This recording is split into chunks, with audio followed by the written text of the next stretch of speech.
1969 अव्यक्त संदेश नंबर 13। अंतिम विनाश की सीन देखने के लिए अडोल स्थिति बनाओ। आज जब मैं वतन में गई तो बाप और दादा दोनों सामने खड़े थे। जाते ही नैनों की मुलाकात से सभी की जो याद प्यार ले गई थी वह दी।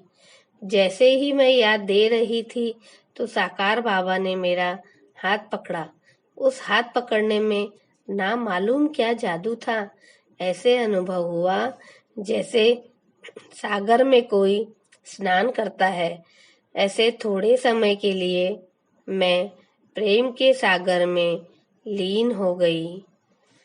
उसके बाद हमने ऑलमाइटी बाबा की तरफ देखा तो बाबा ने कहा, बच्ची, बाप में जो मुख्य 2 गुण हैं वह बच्चों ने साकार रूप में अनुभव किए हैं। वह 2 गुण कौन से हैं? जितना ही ज्ञान स्वरूप उतना ही प्रेम स्वरूप। तो बच्चों को भी यह 2 गुण अपनी हर चलन में धारण करने हैं। फिर मैंने बाबा से पूछा कि पिछली बार आपने वतन में जो एडवांस पार्टी में गए हुए बच्चों का इतना बड़ा संगठन दिखाया था, इसका क्या रहस्य था? बाबा ने कहा, पूरा राज तो बाद में चलकर सुनाएंगे, लेकिन साकार रूप से जो बच्चे कोई सर्विस अर्थ या कुछ हिसाब किताब चुकतू करने अर्थ चले गए हैं, उन बच्चों से मुलाकात करने के लिए बुलाया था। बाबा उनसे हालचाल पूछ रहे थे कि कौन कौन किस रीति से, किस रूप से क्या क्या कर रहे हैं। हमने कहा, बाबा यह किस रूप से स्थापना के कार्य में बिजी है?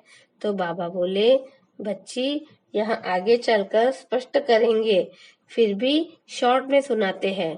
बाबा ने कहा, बच्ची, जब लड़ाई होती है तो किसी भी लश्कर को जब जीतना है तो सिर्फ एक तरफ से नहीं, चारों तरफ से लश्कर भेजकर पूरा घेराव डाल देते हैं।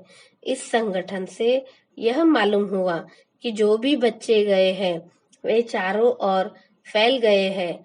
अभी चारों तरफ स्थापना की नींव पड़ गई है, बाकी अब ऑर्डर देने की जरूरत है। फिर बाबा ने 4 स्टेजेस की एक सीढ़ी दिखाई।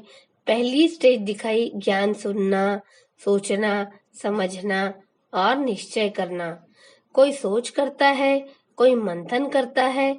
दूसरी स्टेज बताई कि अंत समय कैसे विनाश हो रहा है, कहाँ बाढ़ से डूब रहे हैं, कहाँ क्या हो रहा है, लेकिन शक्ति दल और पांडव दल बिल्कुल अडोल खड़े थे। तीसरी स्टेज दिखाई कि आत्माएं जैसे निकलकर परम धाम में गुब्बारे के माफिक जा रही है। फिर परम धाम की सीन भी बाबा ने दिखाई। चौथी सीन स्वर्ग की दिखाई। स्वर्ग में आत्माएं कैसे छोटे छोटे बच्चों में प्रवेश हो रही है। तो ये सभी स्टेजेस सीढ़ी के चित्र के रूप में दिखाई। यह सीढ़ी दिखाने का रहस्य बताते हुए बाबा ने कहा, बच्चों की बुद्धि में यह घूमता रहे कि अब हमारी क्या स्टेज है। जो अंतिम स्टेज धारण करनी है वह लक्ष्य पहले से ही बुद्धि में रखेंगे तो पुरुषार्थ तेज चलेगा। विनाश के समय की जो सीन दिखाई उसमें आप बच्चों की अडोल अवस्था रहे। फिर बाबा ने हमें ढेर हीरे हाथ में दिए और कहा, इन हीरो का टीका सभी बच्चों को लगाना। यह हीरे क्यों दे रहा हूँ? क्योंकि हीरे मिसल आत्मा मस्तक में रहती है तो हर एक आत्मा सच्चा हीरा बन चमकती रहे। अच्छा, ओम शांति।